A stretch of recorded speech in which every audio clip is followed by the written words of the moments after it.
Uh, First of all, I wish to extend my sincere thanks to St. Francis College and Dr. Pankaj Tiwari, ma'am, who was who invited me for this session in the faculty development program. Today, I'll be sharing my experience of working in the domain of computing for cultural heritage.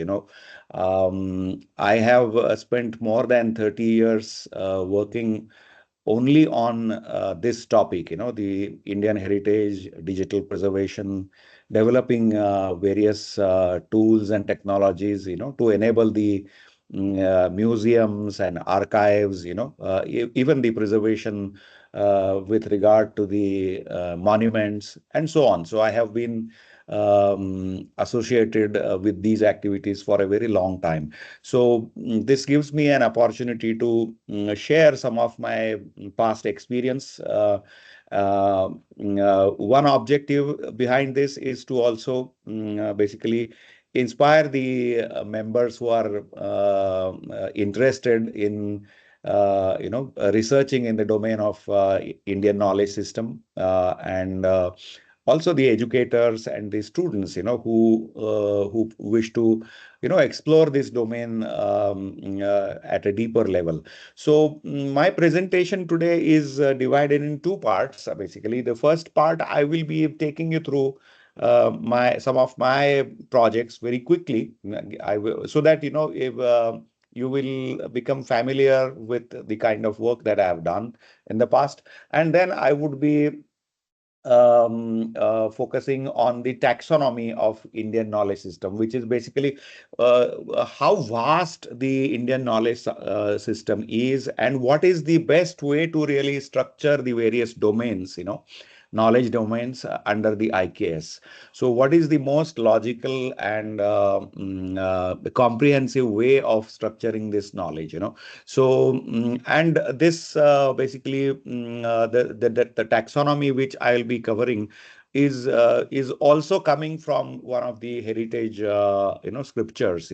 So it's not something which I am proposing, but it is something which is already a part of a ancient scripture, I would be presenting that before all of you. So let us begin. So first, it is important for all of us to know what is the scope of Indian heritage, and if I were to define it in terms of the lost heritage, living heritage, tangible heritage, and non-tangible heritage, So let's understand these concepts.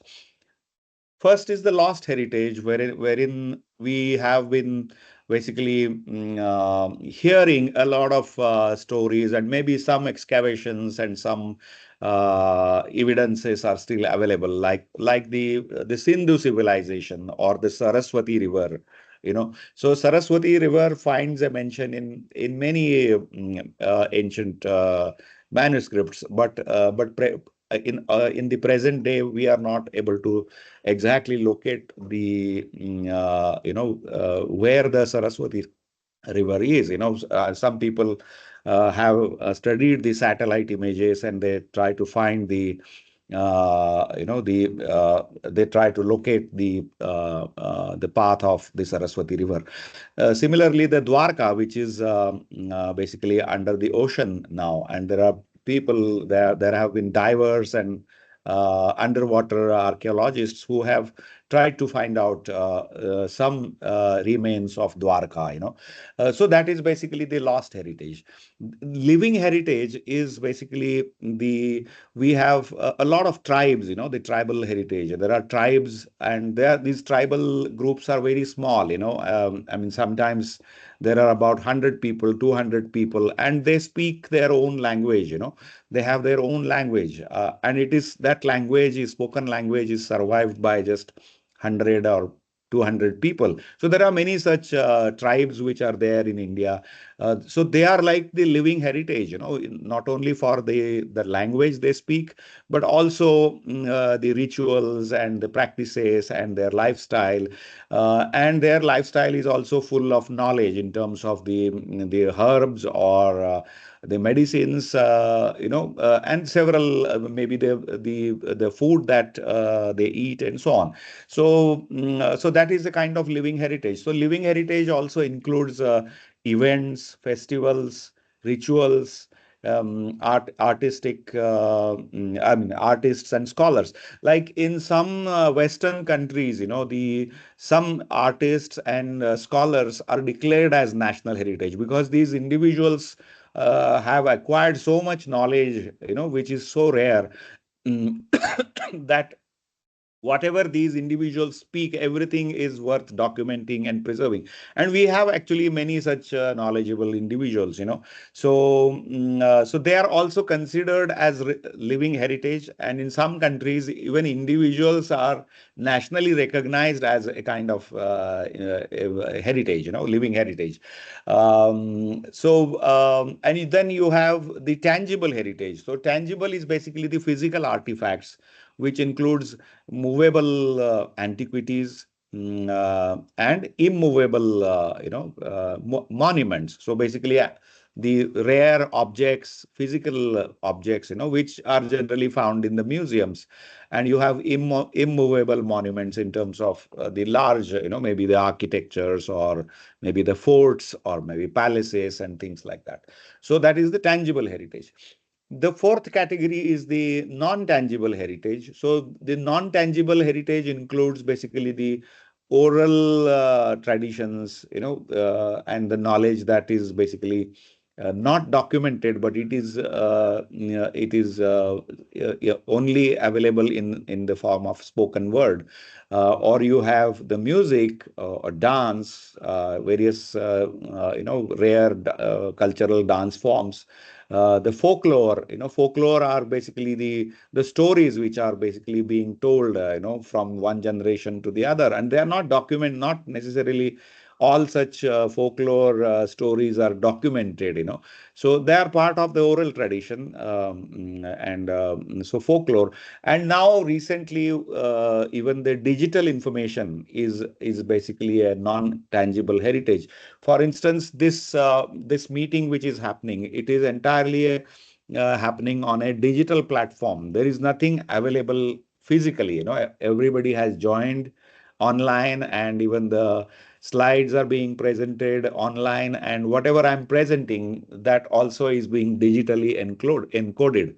So such digital information, so if we are recording this presentation, it will again generate some digital files. And these files are nothing but in the form of bits, digital bits. So how to preserve digital bits is also an important challenge. In fact, major part of my career, I invested in creating awareness about preserving bits, digital preservation. So preserving digital information, how to preserve it for next 100 years, So with that objective, I worked on. So basically, the Indian heritage is basically, and heritage is nothing but the knowledge that we possess, across various generations. So this knowledge is available broadly in this manner. It can be structured in this way. So moving forward, okay, yeah. So these are some of the milestone projects which I worked on. I will just quickly highlight some of them. There was a project in which, we tried to preserve the motifs and design patterns that appear on various ancient architectures and temples. And we said that, can we digitize them? Can we vectorize them? And can those designs and patterns be made available to public, So that was one project. The other milestone project was multimedia rendering of Jnaneshwari and Bhagavad Gita. So Jnaneshwari is basically a very profound commentary on Bhagavad Gita by Saint Jnaneshwar, and this was basically written almost 750 years ago, maybe in the 13th century. So I'll be basically referring to this project more in this presentation. We also created a number of tools for for basically preservation purpose. One of the notable tools, let me just give an example of that. Now, the recital of Jnaneshwari, there are some 10,000 verses. So when we did the recital of Jnaneshwari, it basically was the recording was going on for more than 6 months, in a professional studio. And after the editing, the entire recording of 10,000 verses, was the duration of the recording was more than almost like 200 hours. So if you start playing Jnaneshwari today, it can go on reciting it for next 10 days. So such length of long recital. Now, how to edit such long recitations? If we were to do any audio editing, on top of that, how to edit it? So normally all these audio editing tools, generally the length of the audio is assumed to be maybe 1 hour, 2 hour, maybe 3 hours. So we could not use any of the existing tools. So we developed our own audio editing tool, because this recitation of the shlokas, the verse after verse was so long that we required different features and different, different ways in which we needed to edit the audio, which was not supported in any of the prevailing audio editing tools. So we developed this own audio editing tool. Another notable project that I worked on was basically the preserving the life and work of Srinivas Ramanujan, the mathematical genius. So this was supported by DST, Department of Science and Technology, in which we basically brought out the commentary by Professor Bruce Burnt, on the mathematical work of Srinivas Ramanujan. Basically, he explained with the mathematics of Ramanujan, and it also covered the entire life story. Along with some of his rare handwritten letters and photographs and so on. So this was another digital preservation project that I was fortunate, to work on. Yeah. So the next major milestone was basically we developed this Jatan Virtual Museum Builder, this software for museums, and eventually it was standardized for all the national museums. So all the national museums under the Ministry of Culture have used our software for digitizing and basically preserving their museum collections. So if you visited the museumsofindia.gov.in, this website, basically it's a national digital repository of the museum heritage. And so this was the project which was implemented under my leadership. Um, uh, and wherein, in very early years, maybe in 2005, I have a research paper wherein first time I mentioned about metadata crowdsourcing, wherein the museums don't have the experts available locally, to describe the diverse antiquities and the rare objects that they have in their museum, because you require a different kind of expert for a different era, in the history. So I imagine that on internet, people will be able to collaborate, and they will be able to, describe the metadata, even if they are geographically, at a very long distance. So in early 2005, I mean, I had proposed this idea, and today it has really become a reality wherein people are doing that. I had also developed a tool for the museum conservators, wherein how the museum objects, the conservation activity can be carried out using the I mean, the initial prototype of this software which we developed was on a pocket PC. It was used. It had a Windows. It was a Windows Pocket PC. So by Microsoft, which is obsolete now. But we had done that. Yeah. Subsequently, I was introduced by Government of India to develop this National Digital Preservation Program, basically for preserving the digital information. All the knowledge that we encode and store in the form of digital files. How to preserve those digital files for next 100 years, because digital data is subjected to obsolescence. I mean, your storage devices, your file formats, your operating system, the software which you use for reading your files, everything becomes obsolete after 4 or 5 years. And your data becomes unreadable. And you will be surprised, but say the today's, I mean, the present day civilization's digital footprint may not be accessible and readable 100 years from now. So we have the stone inscribed knowledge, which existed some 3,005, maybe 4,000 years ago. It is still available with us, and we can still read the stone inscriptions. But the digital files or the digital storage media may not be readable after 50 years. You may not even find the hard drive to play or read your storage media.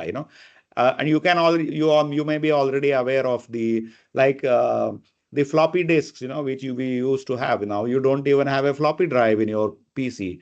Or we had CD-ROMs. Now you don't have CD drives in your PCs. You can't read CDs also. Even DVDs have vanished, and so on. So digital obsolescence. So how to cater to basically this emerging challenge? So for this, I also basically worked with UNESCO in drafting the standard setting instrument, basically guidelines on preserving in digital era. So and basically all the member countries of UNESCO have sort of adopted to this particular standard. However, there is still awareness needs to be created, tools, technologies, standards need to be created. And the digital preservation as a practice still requires to be introduced at all levels, even in the universities. So it is essential. So yeah. So one of the key milestones in this was to basically globally we were the first to basically set up the trustworthy digital repository with all the compliances required as per the ISO 16363. It's a ISO standard. And under my leadership, a variety of digital preservation tools were developed when I was in C-DAC. And basically, we were the first to have achieved this milestone. We also, I introduced basically machine learning and using artificial intelligence for various purposes, in digital preservation or, the Indian heritage domain. So, like for instance, automatic metadata extraction, or automatic tagging of the table of contents. When you digitize a document, it doesn't have a table of contents. Or librarians have to manually enter the metadata. I'm sure at your college somebody may be using DSpace for doing that. So we developed tools which could automatically extract the metadata and populate it in the database for thousands of books in no time. And a number of tools for basically creating the knowledge structures, knowledge classification, the semantic linking of the digital objects, and so on. So subsequently, we also basically set up the digital library of rare books, and we also used Internet of Things as for cultural heritage. We also came into, I mean, basically started using augmented and virtual reality and created 3D virtual avatars and so on. Another important project that which was started by me was to basically build the Sanskrit Encyclopedic Dictionary in collaboration with the Deccan College, Pune. So it's the largest, dictionary project in the world, wherein there are more than basically 1 lakh 100,000 words, Sanskrit words which have been indexed.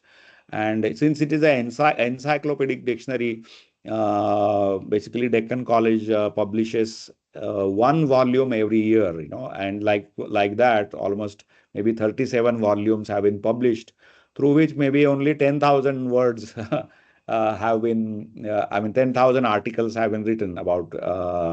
So 1 lakh is still 10 times a bigger challenge. These 37 volumes took them almost more than 50 years. So it's a work which is more than one lifetime. Several lifetimes have to be invested in doing so.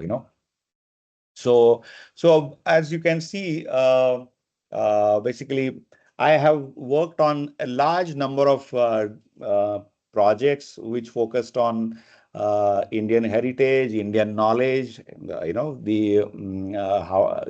using various tools and technologies, various methodologies for preservation, working with different types of organization, whether it is the manuscripts archive or whether it is a scriptorium of Sanskrit dictionary, or you have audio-visual archives, or you have museums and so on. So basically, now I will come to my the subject today. So we have been referring Indian knowledge system as a word, very commonly. But what is Indian knowledge? What is the knowledge system? Why don't we just say Indian knowledge? Why do we call it a knowledge system? Why the word system uh, is present there? Have we really wondered about it? When I searched, I found that UNESCO has actually tried to define indigenous knowledge systems. So local and indigenous knowledge systems. So they have a program where the full form reads as links. Local and indigenous knowledge systems. So, so why it is called as a system is because if it is a tribe or if it is a particular culture, and that culture has been thriving for last several centuries, it has to be an old civilization. So your own knowledge, and they have their own knowledge, so which organically gets created and basically linked, and your lifestyle is also shaped by that knowledge. So you, if you carefully look at it, that knowledge, why it is referred as a system, it is because it is unified and integrated. Particularly with regard to Indian knowledge system, I can confidently say, and in my subsequent slides you will see that it is entirely unified and integrated. So you cannot separate Ayurveda from the knowledge of the herbs or whatever botanical knowledge. You cannot separate botanical knowledge from, say, other sciences. So everything is linked together. Dance forms are linked with music and the same set of rhythms, and the music is linked with Natya Shastra, that is the basically basically dramatics and so on. So everything is linked together, and dramatics is linked with our literature and poetry and so on. So and then literature and poetry, it linked with the language, and so it's all unified and integrated. It is very structured and organized. The third aspect is it is indigenous and local knowledge. Indigenous in the sense it's not the knowledge which we are referring, which the whole world is commonly using, especially now the English speaking world, or what we learn in the universities and college, that's all standardized knowledge. We can say that is the international knowledge. But the local and indigenous knowledge is basically limited to a specific geography. It is very regional, and it is many times it is not documented. It is known to the local people, maybe the tribals, and so on. So, and it is within that tribe, within that region, the knowledge continues to evolve, and basically it has its own tradition and history and so on.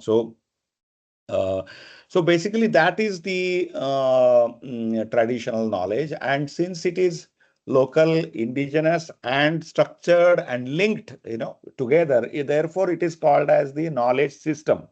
Okay, it's not an isolated piece of knowledge like we say chemistry, biology, and physics, mathematics. We treat them as separate topics. So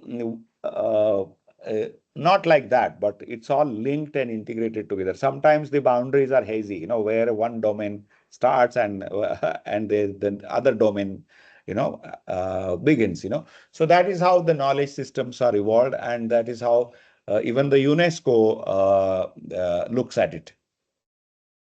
So in Jnaneshwari, as I mentioned, Jnaneshwari is a commentary on Bhagavad Gita. So in the 18th chapter of Jnaneshwari, first time I came across this metaphor of temple, so wherein Sant Gyaneshwar has basically structured the temple by referring the names of all the 18 chapters. So if you see this is a sketch which I prepared almost some 20 years back. So you can see that the the temple, you will see these numbers being mentioned, right up to Vyasa Dhwaja. 18th chapter is basically the pinnacle of the temple. Then you have the dome-like thing, which is the Griva Ghanta, and then below that you have these steps, wherein the other chapters are being referred. Also, if you see the entrance of the temple, so where you have these colorful lamps. So there the Navarasas have been mentioned, the nine rasas, which we have in Indian heritage. Also, the fence wall around the temple is made up of the stones, which are namely Dharma, Artha, Kama, Moksha. These are the four Purusharthas which are mentioned in Indian heritage. So and this entire temple is situated on a mountain which is made of Upanishads. I mean, the plateau is basically the Upanishads, and the mountain is made up of the Vedas. And on top of that, the Gita temple is set up. So this is a metaphorical representation of a temple which appears in Jnaneshwari. As you can see, this also has some kind of knowledge structure, but I found much more profound and complete knowledge structure in the first metaphor, which I will come to that. So we actually created a hyperlinked, as you can see on the right hand side, you can see the colored image, wherein when we did this multimedia rendering of Jnaneshwari project, we actually hyperlinked all the chapters on the temple, as per the structure, which was mentioned, in the verses of Jnaneshwari. So in accordance with that, this entire thing was created. So now, uh, now we come to the main aspect of my presentation, that is basically the taxonomy of Indian knowledge system. I mean, what is the taxonomy that we should have? So in Jnaneshwari, it begins with these verses, the Om Namoji Adya Veda Pratipadya and so on, So the first 20 verses, basically give you this knowledge structure, for the entire Indian knowledge system, which I will take you through. So he begins by Om Namoji Adya Veda Pratipadya. So the first what he does is he says, I bow before the Vedas. Okay. And so Vedas are the first, it begins with that. Then, if you see, I have marked certain parts wherein he is mentioning the various, the knowledge scriptures which he referred, So this is like his reference of the books, the books and the literature that he referred, Usually in the modern practice, the references would be given at the end of the research paper. But Sant Dhaneshwar begins with his reference list, and that is the Indian knowledge system. So you can see that the smritis are mentioned. Smritis are like the various limbs and the body parts of Lord Ganesha is what he says. So he is describing the knowledge system as a metaphor of Ganesha. The Lord Ganesh. So it's a metaphorical representation. Then he refers, as you can see here, Ashtadasha Purana is basically the 18 Puranas are like the beads in the necklace worn by Ganesha, So, and so on. So likewise, he basically covers various philosophy and various, the treatises that we have had. So he provides a wide coverage to that. So now I will take you through the details of this, So now this is a magnified view. So this illustration of Ganesha is drawn by myself, and this was done more than, I mean, maybe 25 years ago, So we used to have Sakre Maharaj, Kisan Maharaj Sakre, as our guide, who was basically very well known for his expertise on Jnaneshwari and all the related philosophical works, and he was guiding us. Okay, so he used to come and basically give me a discourse on one or two verses every day, So like that, he covered all the 21 verses over a span of maybe 20-25 days. And then he said, let us see what we can we can make out of this, So after that, I have basically created this, I illustrated this Ganesh with all the, you can see there are many things written over there. These are the knowledge scriptures which are part of the knowledge system, So I will now take you through this one by one. Okay, so it begins by Om Namoji Adya Veda Pratipadya. So Vedas are at the top, So basically Rigved, Yajurved, Samaved, and Atharvaved, So these are the Vedas which are covered. Then he says Upari Dashopanishade, there is a reference comes.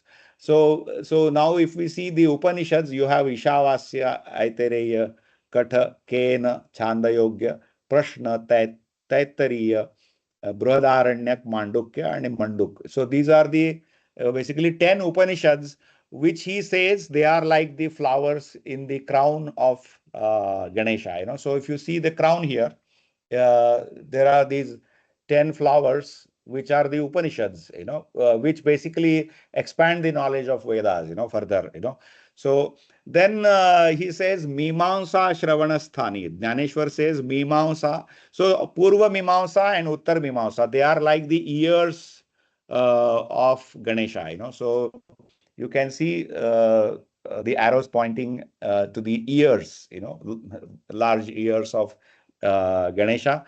So one ear is Purva Mimamsa and the other is Uttar Mimamsa. Okay. So now let's go further. Then, as I mentioned, the Ashtadasha Purane Tichi Mani Bhushane. So this is the necklace which Ganesha is wearing. You can see that the beads, the precious stones in this necklace are basically the 18 Puranas, which include Brahma, Padma, Vishnu, Shiva, Srimad Bhagavad, Narad, Markandeya, Agni, Bhavishya, Brahmavaivarth, Linga, Varaha, Skanda, Vaman, Kurma, Matsya, Garuda, and Brahmand. So these are the 18 Puranas which are like the beads in the necklace of Ganesha. Okay. Now, thereafter, and now this Ganesha is having 6 hands. Normally, you will see during Ganesh festival, especially in Maharashtra, when we have Ganesh idols which have 4 hands. But because Sant Ganeshwar is explaining the 6 systems of philosophy, he has he has illustrated Ganesha with 6 hands. Okay. So now what are these 6 hands? So these 6 hands are representing the knowledge system. So I mean 6 philosophies. So basically they include. So he says Dekha Shad Darshane, like that it goes, which includes Nyaya Darshan, Vaisheshik Darshan, Sankhya Darshan, Yoga Shastra, Purva Mimamsa, Uttar Mimamsa. So these are the basically the 6 systems of philosophy which he is referring, and therefore Ganesha is having 6 hands. Uh, and in each hand, as you can see, there is a weapon, which Ganesha is holding. So that weapon is also basically, it is very interesting to know that Ganeshwar refers it as Visamvadi Tattvajnan, Visamvad is basically the knowledge, basically contradictions, contradictory knowledge, So basically, these are the scriptures which challenge each other, in terms of their philosophical point of view, or they contradict with each other, So the beauty of Indian knowledge system is that it basically integrates even the contradictions, and because it's important to contradict and question the existing beliefs, existing knowledge. If we are really pursuing the true knowledge, we have to ask questions, and we have to prove and disprove. So all the contradictory knowledge systems are basically the tools, or the weapons in the 6 hands. So basically, if you see, the axe is basically the tarka. Tarka is basically reasoning, the and or if you see, the other hand is holding the anchor, which is used for controlling an elephant, that is Niti Shastra. Or you have or the tooth, broken tooth is basically Shunya Mata, is basically the Buddhist philosophy. Or you have the lotus flower, which is the universal, basically. There is a universal soul behind this entire, all the manifestation of the world that we have, so something like that. So likewise, there are 6 different weapons in 6 hands, So, and then you have these smritis, which are basically pointing to various limbs and the body parts, So there are, I think, 20 or 21 smritis, which are basically enlisted here. So they are part of the Indian knowledge system, So uh, then we have, as part of the smritis, other than the known smritis, we also have Ramayana, Mahabharata, Bhagavad Gita, Dharma Shastra, Dharma Sutra, Vishnu Sahasranam. They are also part of the smriti. Even Vedangas, so Vedangas include Shiksha, Chanda, Vyakaran, Nirukta, Kalpa, and Jyotish. And interestingly, Jyotish also includes Khagol Shastra, that is basically astronomy. Bija Ganita is mathematics, and Bhumiti Shastra, that is the geometry. So they are part of the Jyotish, So all the ancient Indian mathematicians Generally, you will also find them as astrologers, like Aryabhatta he was also an astrologer, astronomer, as well as a mathematician. Then you also have Upavedas, as part of Smritis, which include basically Ayurveda, Dhanurved. Dhanurved is basically the archery, knowledge of archery. Gandharva Ved is basically the music, dance and music. Artha Shastra is economy, and Shilpa Shastra and Vastu Shastra, basically sculpture and architecture. So these are all part of the Smritis, So then you have now, interestingly, I was wondering if Gyaneshwar just enlisted only the high level, branches of knowledge and just left it at that. It is likely that it will become obsolete. What happens to the knowledge that gets created after his time was sort of over. So after 13th century, what happens to that? So Gyaneshwar has, interestingly, what he has done is that the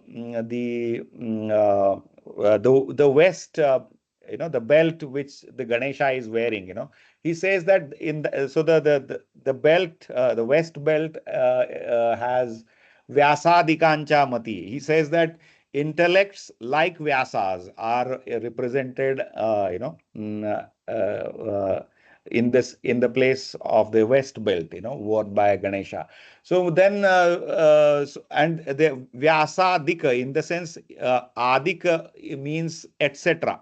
So that etc. actually gives a room for incorporating the other intellectuals. I mean, starting with Aryabhatta, who wrote Aryabhattiya, Bhaskara wrote Leelavati. Then you had mathematicians and astronomers like Brahmagupta, Varahamir, Panini. Panini is a grammarist, Sanskrit grammar. Ashtadhyayi, Bhartruhari, again a linguist, who wrote Vakyapadi. They wrote many other interesting scriptures, but I'm just mentioning one of them. Chanakya, who wrote Chanakya Niti. Then Shalihotra is basically veterinary science, So Shalihotra Samhita is basically the veterinary science. Then Vatsyayan, who wrote Kama Sutra, Bhojaraja wrote Samarangana Sutradhar, is basically architecture. Samarangana Sutradhar is about architecture. And Charvaka, who basically who he wrote about materialism. I mean, he was a materialist and who believed in enjoying life, enjoying the material pleasures. So also, even you can extend it up to Einstein and even today's intellectuals, because he has created a placeholder for adding the intellectuals and the great knowledge contributors who came after him. So. Uh, and then Gyaneshwar mentions that the Dekha Kavya Nataka Techi Runuzhunuti Kshudra Ghantika. So Kavya Natak is basically poetry and prose, or the other forms of literature is in the place of the anklets of Ganesha. So anklets are basically, it has got those small bells. So basically this is a entertaining form of literature. It's not like philosophy or some deep science, but it is more entertaining in nature. So therefore poetry and drama and other form of literature, he has represented them in the form of anklets. So if we go into the ancient Indian poetry and literature, then we have Natya Shastra, Kalpasutra, Shrauta Sutra, Gandharva Ved, Sangit Ratnakar. So they all cover basically drama, music, dance, and rhythms, and everything. Then you have in the poetry you have Rutu Samhar, Kumara Sambhav, Raghuvamsham, Meghadoot, Gita Govindam, Shatakatraya, and so on. There are hundreds of them. I mean, and then in drama, you have Malavika Agnimitra, Vikramo Vamshiya, Abhijnana, Shakuntalam. And so some of these Sanskrit, ancient Sanskrit, uh, you know, uh, dramas, which are very famous. So if you see, I will just go back a bit and show you the full. So this is the so the if you see here, the Jnaneshwar has also visualized Omkar, Omkar, which is the I mean, it's the source of everything as per the Indian philosophy. Uh, so he has visualized Omkar in the sitting posture, the entire body posture of Ganesha. Uh, and he mentions that Akara Charana Yugala, which means the Akara is basically is like the legs, the way he is sitting. If you see the legs, they actually create the form. And then Ukara is Udara Vishala. Ukara, basically, it covers his basically the belly portion of it. And then Makara Mahamandala Mastakakara. So he says that the Makar is like the head of the Ganesha, So if you see this Ganesh, so we in India people worship Ganesha as the Lord of intellect or knowledge, but it is a metaphorical representation, and this metaphor has been used so beautifully and so profoundly, to structure the Indian knowledge by Jnaneshwar. And these 20 verses, exactly, I have expanded these 20 verses into the various domains and subdomains under the Indian knowledge system, and it leaves no room for ignoring or missing anything.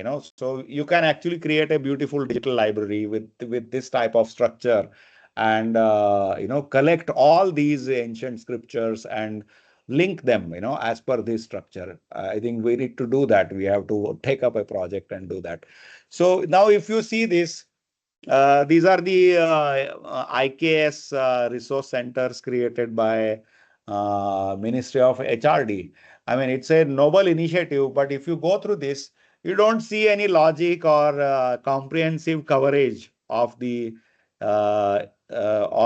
domains and subdomains under the Indian knowledge. It is like covered in bits and pieces. But if you go through this structure, you can really give a justice to the Indian knowledge system. If we organize all the research and all the scriptures, everything together in a focused manner, we will be in a position to do proper justice to the vastness of Indian knowledge system. So basically, there are some directions which I thought I must mention in my presentation, which might help all of you in orienting your own efforts towards this. So basically the most auspicious and metaphorical representation of Ganesha offers a well-structured map of Indian knowledge system, as we have seen. We can create a network of resource centers which can be mapped as per the disciplines of IKS. So as you can see, we actually see various disciplines emerging that which are being covered under the IKS, and the resource centers have to be created to give coverage to all the disciplines. Also, it is necessary to build a centralized national digital repository of manuscripts, translations, commentaries, and lectures by domain experts related to IKS. We have to collect all this material, together, and we have to also create a library of open source language tools, because many of these scriptures, I mean, some of them may be inscribed in Tamil or other South Indian languages. I mean, scripts could be different. It's not, although it is Sanskrit, but it could be the script may be using different scripts. So we have to create an open source repository of all the language tools, so that we'll be able to OCR. The researchers may be able to do the tagging and describing all these knowledge resources, do the translation, and so on. And we have to also create a crowdsourcing framework for a collaborative effort. So because this is so vast that one lifetime of one generation is not enough, you know, to do this work. So you have to create a large crowdsourcing framework wherein multiple universities and the researchers available from anywhere. I mean, all of them should be able to really collaborate and basically do the transcription, translation, and basically the commentaries, so that this knowledge can be made available to the generations in the future, the present and future generations. So this is how we need to really go further. So with this, I conclude my presentation, and I can take any questions if you have. Sure, sir. Thank you. Thank you so much, sir.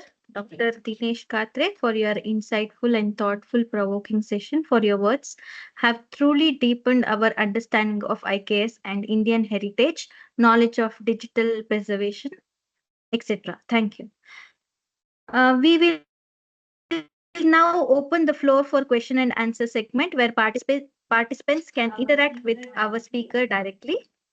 If you have any questions, you may type in the chat box or the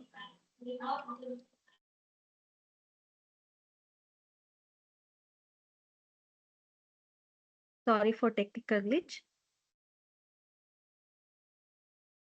If you have any questions, you may type in the chat box or use the raise hand feature, and we will unmute you so you can ask your questions live.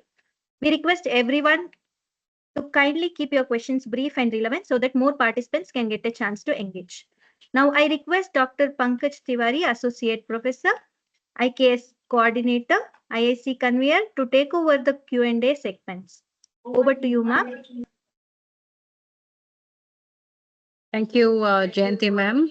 Namaskar, Dinesh sir. It is so nice to see you on board with us, and it was a wonderful session indeed. I was just not blinking my eyes looking at the kind of content is being portrayed today. So that's really wonderful. We have one question which I can see on the chat box. This is from Srirang Ramdas Chandru sir. The question from him is that the main framework of deity, iconography, or semantics could be utilized as knowledge encryption method? Are there further references for more guided approach?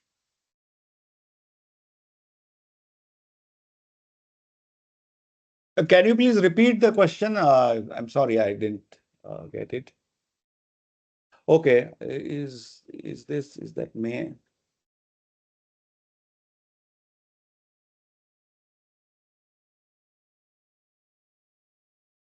Yeah. Okay, I could read the question. Dinesh Am sir, I we are not audible? able to hear you.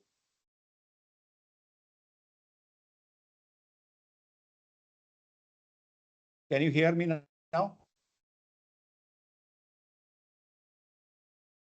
Am I audible?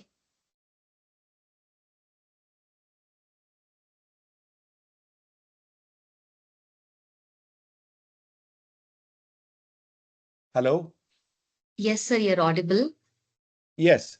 Yeah. So,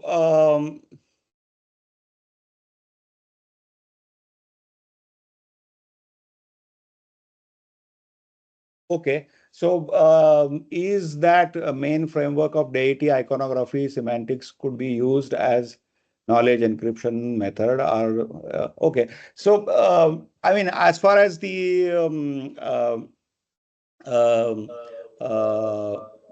I mean, Ganesha need not be really seen as a kind of Hindu or with any religious restrictions. It is just a knowledge representation. It is more of a cultural representation. I mean, you can say a particular culture represents, a kind of elephant god, you can say. I mean, it's a kind of tribal deity, I would say. So it can be used as a kind of because most people identify it with intellect and knowledge. And as far as the uh, the various disciplines are concerned, they are basically the same disciplines, whether it is philosophy or veterinary science or Ayurveda, whether it is the medicine or or you have architecture, you have sculpture. So these are the standard disciplines which we pursue even today. I feel that deity Ganesha need not be really seen as limiting to one particular religious practice. That is what I feel. I mean, we can just see it as a cultural representation. Sure, sir. So, Yeah. in the interest of time, what Yeah. I'll do is I'll just club some of the question and then we'll go to someone has raised hand. Yeah. So the question is about how do indigenous practices address sustainability differently from modern approaches, and how is balance maintained between form, function, cultural depth? And then someone asked about the how these aspects of IKS inspired by Hindu Vedas and Shastra, and some more is asking about the risk. So you can give the answer in the collective way. Yeah, the first aspect, the sustainability is very important, which is, I think, all the the local and indigenous knowledge systems are very sustainable, because they rely on reutilizing the materials. We use natural materials and very biodegradable. And like if you just take the coconut, coconut leaves, whether it is the coconut fruit and various parts of the coconut tree. I mean, whether we use them for variety of purposes, and it is biodegradable and it is very sustainable. So yes, so Indian knowledge is very, very sustainable. It brings in the sustainability if we practice it. So that is a good point. The second aspect, what was it? Mm, what was It the was about the risk and more to do with the balance maintained between form, function, and cultural depth. Yeah, and when we say Indian knowledge, I mean, if it is Indian knowledge system, naturally Vedas are going to be part of it, Upanishads are going to be part of it, and so I think all the knowledge sources which are there, we should accept them as they are. They are knowledge sources, and as I mentioned, the Ganesha has 6 hands with weapons which contradict and challenge each other. So let the questioning and countering and probing be a part of a healthy society. So whatever knowledge scriptures that we have, they can be part of it, even if, in spite of whether whether there is a contradiction between them. So they can still be put there as a kind of heritage. It can still be part of there. So in the interest of time, I'll be taking Yeah. last two questions, which I can see on the chat box. One is about how do you address the tension between modernity and tradition? Another one is being asked by Surya Kirti sir about how does Ganesha's association with the first chakra, Muladhara, relate to Indian yogic and medical knowledge? So you can choose between the two and answer, Yeah. Dinesh sir. Yeah, I'm sorry, but the question on Muladhara Chakra, I'm not very knowledgeable about that aspect. I won't be able to answer. Yes, the tension between modernity and tradition is, in fact, there is no tension between modernity and tradition. If you see, I mean, last 30 years, I have been working with technology, artificial intelligence, and I worked on digital humanities, used computational tools to basically preserve Indian heritage. So there is no contradiction. They can coexist together. So our heritage roots, are also important as we become modern and accept the newer ways of inquiry. So there is no tension between them. In fact, they are all integrated together.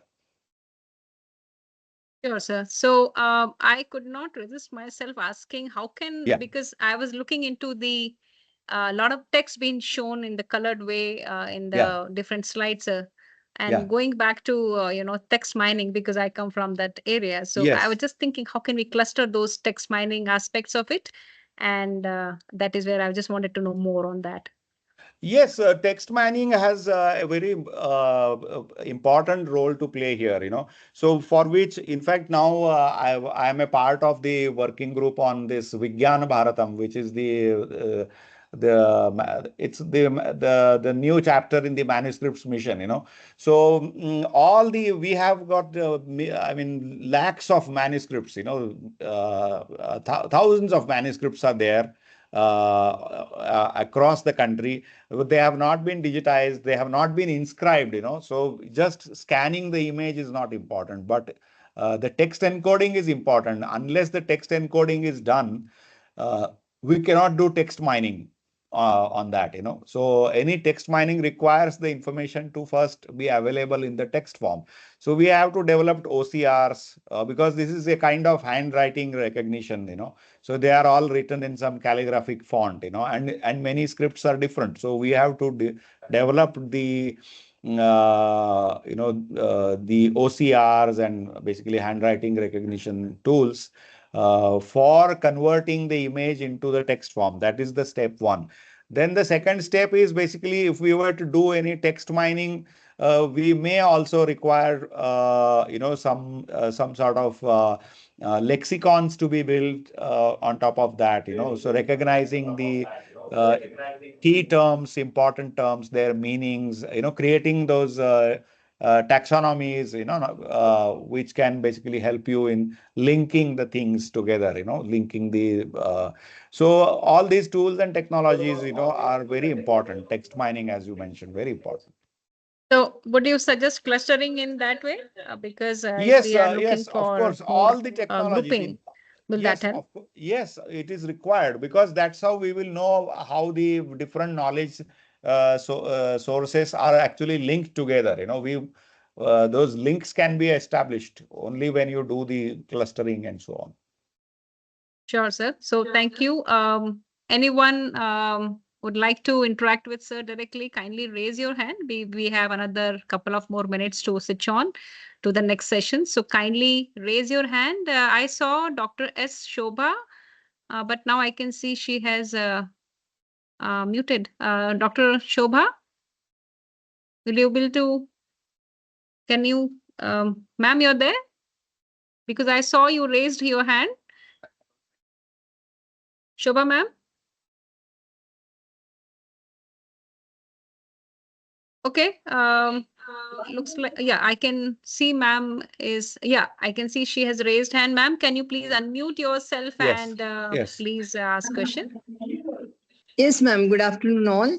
I'm from MS Rame Degree College, ma'am. I belong to Indian languages. So, any possibilities are there to perform very good syllabus to frame the good syllabus in the Indian language system, sir? Kannada, Sanskrit, and Hindi.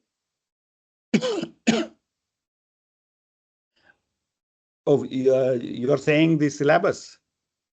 Yes, sir. I mean, these for these languages, the syllabus must be already there, no? For the student purpose, sir. No, no. How does it relate with Indian knowledge system? Any Can basic it? information for the students. You are saying that we should have some syllabus in these Kannada. You are saying in these regional languages, we should have a syllabus on Indian knowledge system. Yes, sir. Any tips, sir? Few tips. What are the lessons we can implement, sir?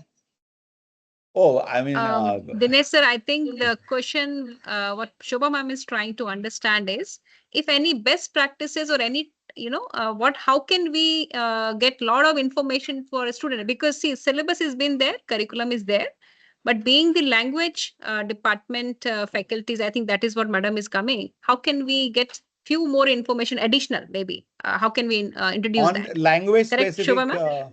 language specific Yes, ma'am. True, ma'am. knowledge, you are Correct. saying? See, I mean, I cannot answer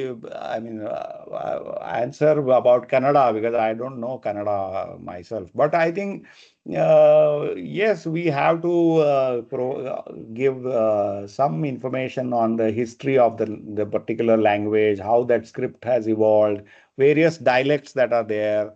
Some of the major, ancient literary works in that language. So all those have to be there. Sure. So, Shobha ma'am, just to answer on behalf of Dinesh sir, but I understood where it is coming from. I would, that is what I would highly recommend. This can be introduced as more like a e-learning to the students whom you are interacting with, or maybe more like a value-added courses. So there are SWAM courses available. I'm sure that can be introduced because whatever Dinesh sir has shared, definitely it is indeed very in depth, which we may not be finding so frequently. But just to coming back to your question about the syllabus and the curriculum, definitely whichever the affiliated university, they may have their own curriculum. But at the same time, if we need additional information on the IKS, there are certain courses available, ma'am, and your students can enroll there. Thank you, ma'am. Thank you. All right. So thank you so much, Dinesh sir, for being very candid in the answering the questions. Over to you, Jayanti ma'am. Thank you so much for the Q&A. Thank you.